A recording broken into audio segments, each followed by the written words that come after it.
Ready? નમસ્કાર વિદ્યાર્થી મિત્રો, આજે આપણે ચેપ્ટર 4 આમનોંધ દાખલા નંબર 8 જોઈશું. નીચેના વ્યવહારોની કૃષ્ણની આમનોંધ લખો. માર્ચ 2014 પહેલી તારીખ 20,000 બેંકમાં ભરી ખાતું ખોલાવ્યું. શું કીધું છે? 20,000 બેંકમાં ભરી ખાતું ખોલાવ્યું એટલે ધંધામાંથી 20,000 રૂપિયા બેંકમાં ભરી અને ખાતું ખોલાવ્યું છે.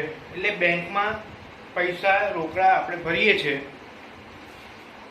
બેંક એટલે વ્યક્તિ ખાતું, લેનાર એટલે ઉધાર. એટલે 2014 વર્ષ માર્ચ પહેલી તારીખ, બરાબર? તો બેંકમાં પૈસા ભરીએ છીએ, બેંક લેનાર છે, તો બેંક ખાતે ઉધાર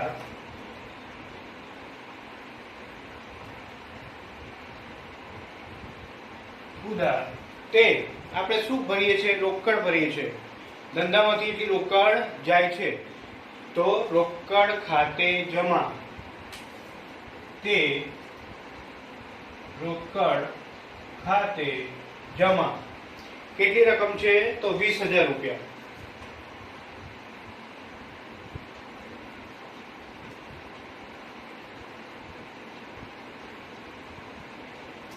બાબત જેમાં આવશે બેંકમાં ભરી ખાતું ખોલાવ્યું તેના. 5મી તારીખ શ્રી હરિ પાસેથી 5,000 નો ચેક મળ્યો, જે તરત જ બેંકમાં ભર્યો. શ્રી હરિ પાસેથી 5,000 નો ચેક મળ્યો, જે તરત જ બેંકમાં ભર્યો. બેંકમાં ભર્યો એટલે બેંક લેનાર છે. બેંક લેનાર હોય તો સૌપ્રથમ તો બેંક ખાતે ઉધાર.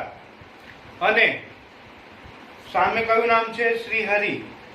શ્રી હરિ છે વ્યક્તિ, એ આપે છે તો આપનાર ખાતે જમા. તો 5મી તારીખ બેંક ખાતે ઉધાર તે શ્રી હરિ ખાતે જમા.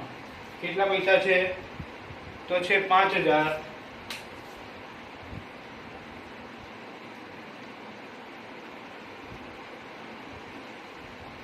બાબત જે શ્રી હરિ પાસેથી 5,000 નો ચેક મળ્યો તે બેંકમાં ભર્યો.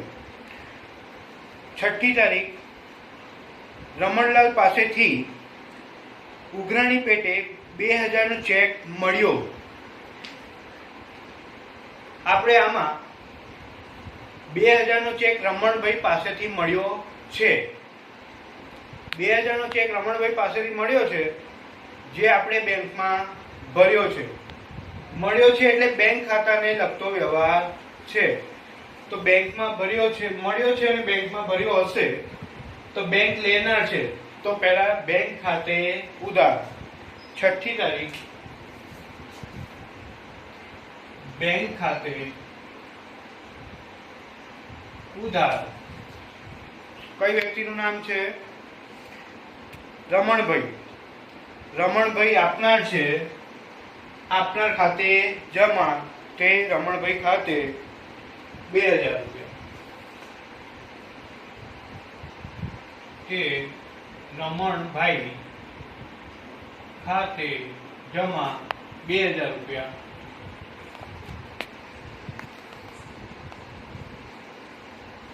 બાબત જે ઉઘરાણી પેટે રમણભાઈ પાસેથી 2,000 નો ચેક મળ્યો તેમ. આગળ 10મી તારીખ રૂપાલીને વેચેલ માલ 14,000, જે પૈકી અડધી રકમનો ચેક મળ્યો, જે બેંકમાં ભર્યો. ફરીથી મિત્રો, રૂપાલીને વેચેલ માલ 14,000. હંમેશા માલ વેચો તો વેચાણ ખાતે જમા થાય. એક અસર જમા અસર વેચાણ ખાતે જમા. પછી શું કીધું છે? જે પૈકી અડધી રકમનો ચેક બેંકમાં ભર્યો તો અડધી રકમ ઉધાર વ્યવહાર થયો કહેવાય. એટલે આમાં બે અસર આવશે. ચેક મળ્યો એટલે રોકડ વ્યવહાર કહેવાય, એ રોકડ કહેવાય અડધી રકમ, અને અડધી રકમ છે એ ઉધાર રહેશે. તો સૌપ્રથમ ચેક મળ્યો છે અડધી રકમનો, તો પહેલા તો બેંક ખાતે આવશે. કયો વ્યવહાર છે? 10મો વ્યવહાર. બેંક ખાતે ઉધાર રકમ પછી લખીએ છીએ. જ્યારે પણ ઉધાર વ્યવહાર હોય તો વ્યક્તિના નામ ઉપર આવે. તો અહીંયા વ્યક્તિનું નામ શું છે? કોને વેચેલો છે માલ? રૂપાલીને. તો બીજું ખાતું આવશે રૂપાલી ખાતે ઉધાર. હંમેશા માલ વેચો, વેચાણ કર્યું હોય તો હંમેશા જમા થાય. તે વેચાણ ખાતે. બરાબર. અડધી રકમનો ચેક મળ્યો છે એટલે અહીંયા આવશે 7,000 રૂપિયા. રૂપાલીમાં આવશે 7,000 રૂપિયા અને એનું ટોટલ આવશે 14,000 રૂપિયા. વિદ્યાર્થી મિત્રો, બાબત જે આવશે, રૂપાલીને માલ વેચ્યો તો જે પૈકી અડધી રકમનો ચેક આપ્યો જે બેંકમાં ભર્યો. બરાબર. આગળની તારીખ જોઈએ આપણે.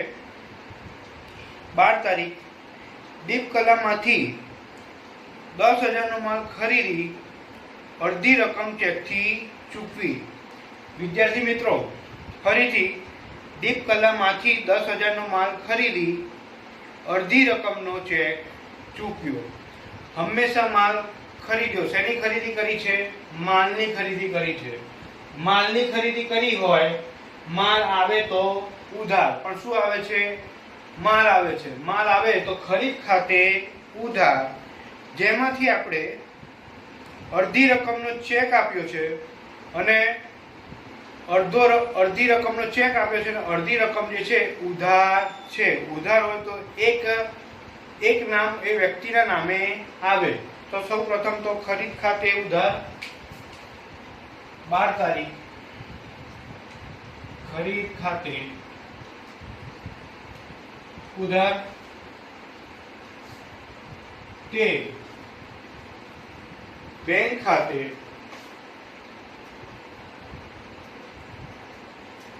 અને કોની પાસેથી આપણે ખરીદી કરીએ છીએ? દીપકલામાંથી. તો દીપકલા ખાતે. તે દીપકલા ખાતે.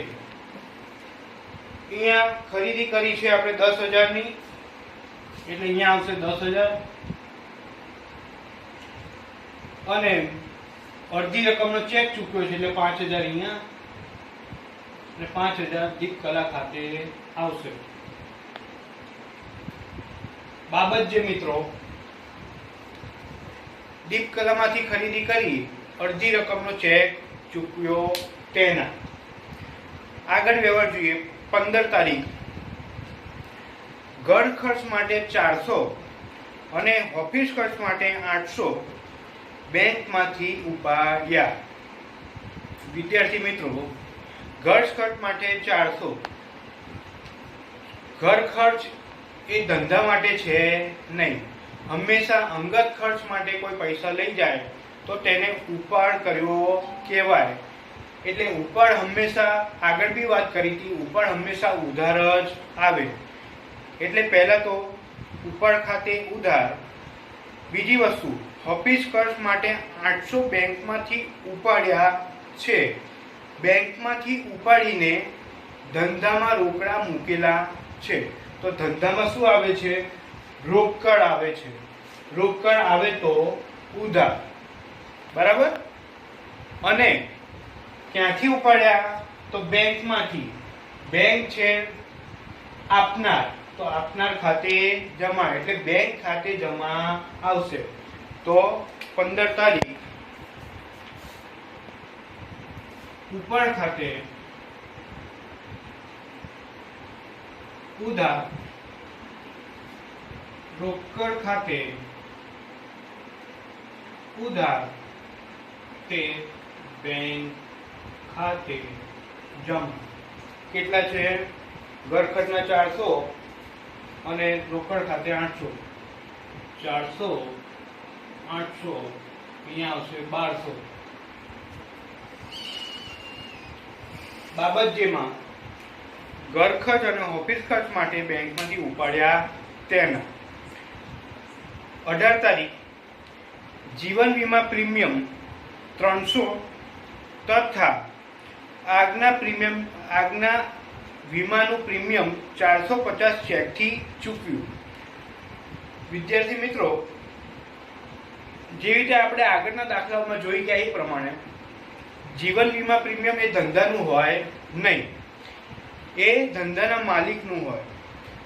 અને ધંધાનો માલિક અંગત ખર્ચ કરે તેને ઉપાડ કહેવાય. એટલે પહેલી વસ્તુ તો એ નક્કી થઈ ગઈ.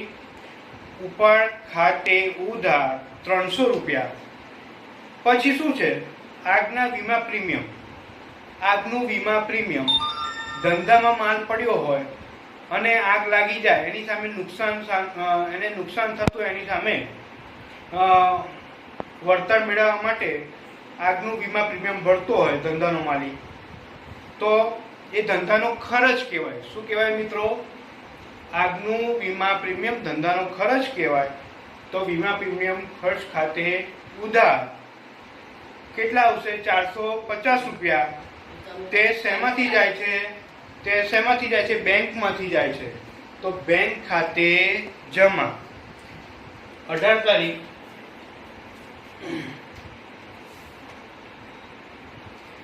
ઉપાડ ખાતે ઉધાર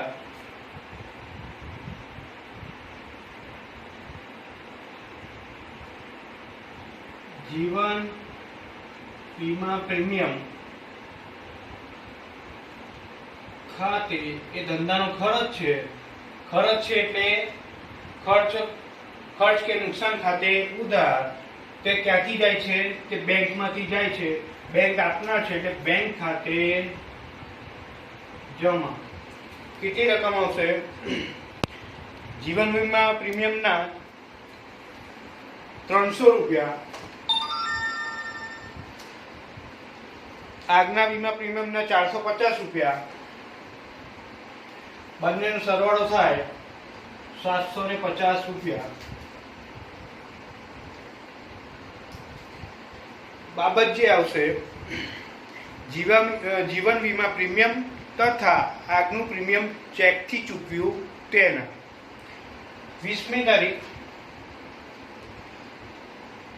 બેંકે 25,000 નો ઓવરડ્રાફ્ટ મંજૂર કર્યો.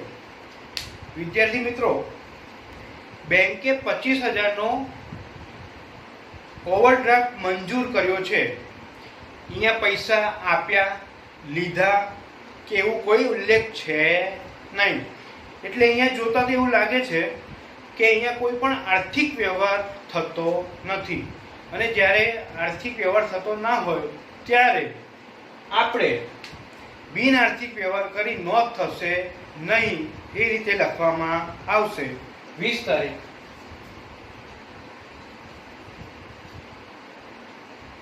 બિન આર્થિક વ્યવહાર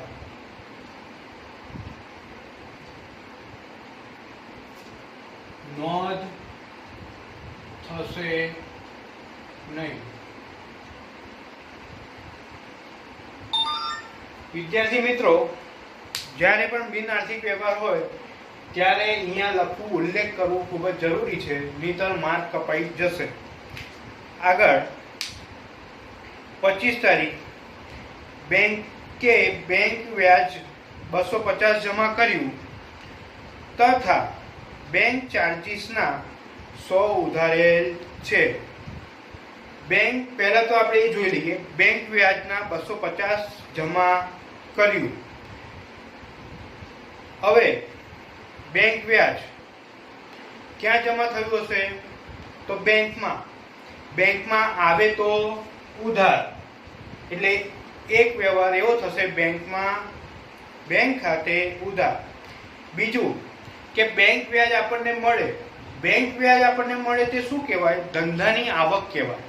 અને ધંધાની જ્યારે આવક કહેવાય ત્યારે ઉપજ ખર્ચના નિયમ પ્રમાણે આવક કે ઉપજ ખાતે જમા. એટલે અહીંયા આ રીતે લખાશે 25 તારીખ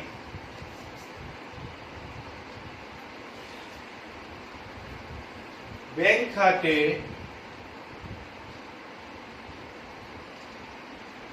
ઉધાર તે બેંક વ્યાજ ખાતે જમા. કેટલા છે વિદ્યાર્થી મિત્રો? 250 રૂપિયા.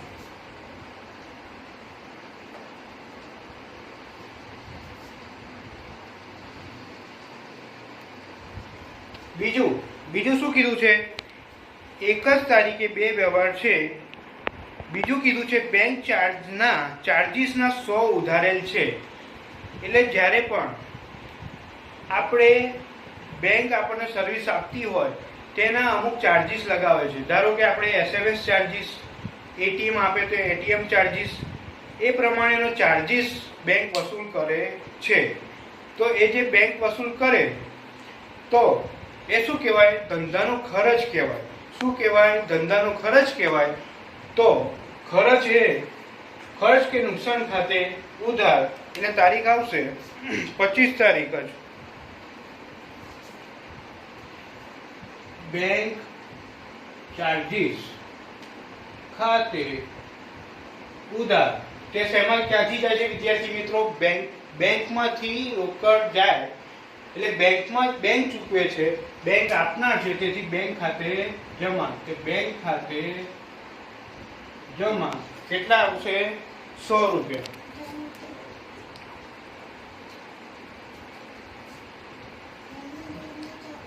બાબત જે આવશે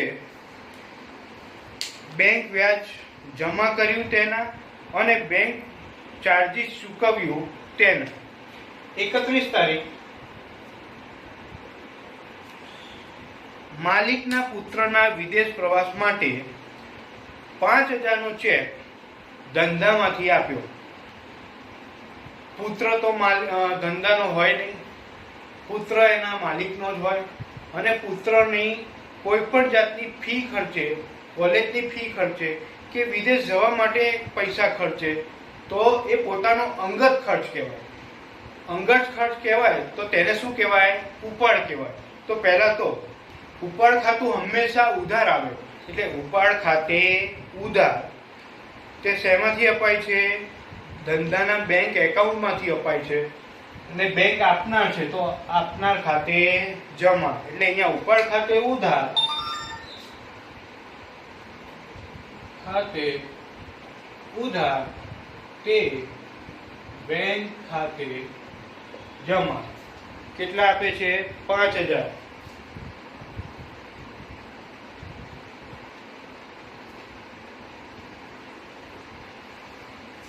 હવે આગળ કોઈ પણ તારીખ નથી, બીજી આમનું તો નથી, એટલે કુલ સરવાળો આવશે